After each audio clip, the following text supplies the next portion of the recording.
Hello दोस्तों, आज हम प्रगीत और समाज का पूरा क्वेश्चन आंसर करने वाले हैं।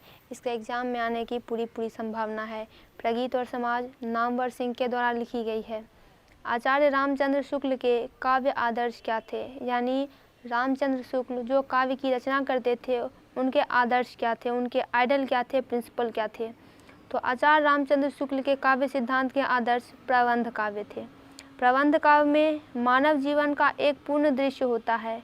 रामचरितमानस प्रबंध काव्य है। देखिए, इसमें जब आप रामचरितमानस को पढ़ेंगे तो आपको पता चलेगा कि मानव जीवन के प्रत्येक पहलू को उसमें बताया गया है। यह महाकाव्य है, सूरसागर गीति काव्य है, अतः रामचरितमानस श्रेष्ठ परिगणित होता है। मितकथन में अति कथन से अधिक शक्ति होती है, तो इसको प्रूफ करना है कैसे।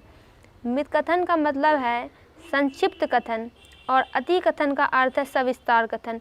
इसका संक्षिप्त यानी छोटे मोटे कथन जो तुरंत ही बात खत्म हो जाए, और सविस्तार यानी किसी चीज़ का विस्तार कर रहे हैं, उसके बारे में, उसके एग्जाम्पल के बारे में सब कुछ समझा रहे हैं।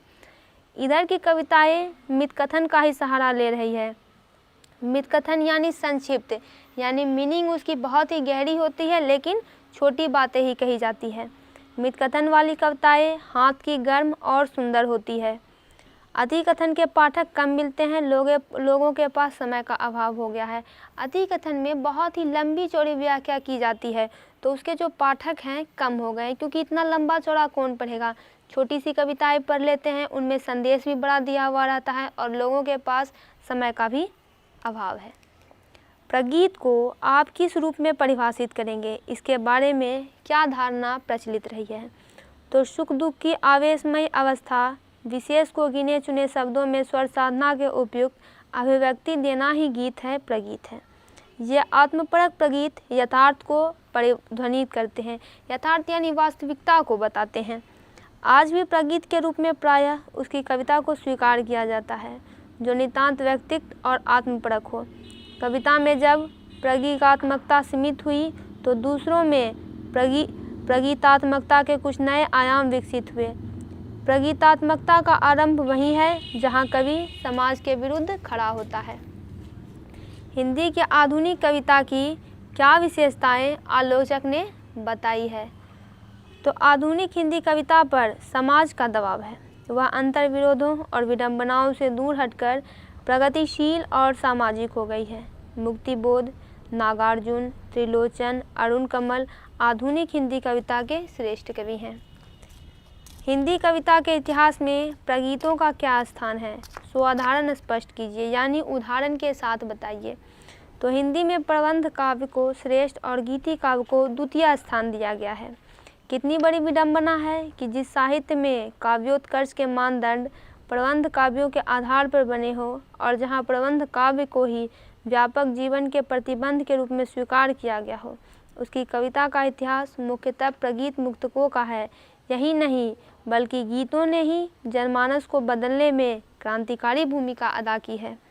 विद्यापति, तुलसी, सूर, मीरा, नानक, रैदास की भक्तिकालीन कविता हिंदी का स्वर्णमय है, क्योंकि इन्होंने भक्ति धर्म का प्रचार किया था अपने भजनों से तरह और ये सफलता भी प्राप्त किए थे। स्वतंत्रता संग्राम के समय की कविता में मैथिली शरण गुप्त का सम्मानीय स्थान रहा है। आधुनिक काल में मुक्तिबोध, त्रिलोचन और नागार्जुन की कविता का स्वाद समाजवादी हो चला है। हिंदी कविता के इतिहास में प्रगीतों का स्थान अत्यंत महत्वपूर्ण रहा है। इन्हीं प्रगीतों में भारतीय जनमानस को जीवंत बनाए रखा है। यहाँ हो जाएगा, इन्हीं प्रगीतों ने भारतीय जनमानस को जीवंत बनाए रखा है। कला के लिए सिद्धांत क्या है। कला का सर्जन जब केवल कला की सुंदरता के लिए किया जाता है तो उसे कला के लिए कहा जाता है। यह कला अपनी सुंदरता के कारण अमर रहती है। इस सिद्धांत में नैतिकता के प्रश्न नहीं उठते। छोटे छोटे प्रगीत मुक्तक कला के लिए सिद्धांत के अंतर्गत परिगणित होते हैं। लंबी कविताएं इसके अंतर्गत नहीं आती। एकांकी में एक प्रश्न को उठाया जाता है, जबकि नाटक में अनेक प्रश्न और राष्ट्रीय जीवन का चित्रण संवाद की शैली में ही हो जाता है। दोस्तों, इसका वेरी इंपॉर्टेंट क्वेश्चन कंप्लीट हुआ। आप इतना क्वेश्चन कीजिए और एग्ज़ाम में आपको फुल मार्क्स मिलेंगे, एक नंबर भी नहीं कटेगा। इससे रिलेटेड वीडियोज़ के लिए चैनल को सब्सक्राइब करें। वीडियो कैसी लगी कमेंट बॉक्स में ज़रूर लिखें।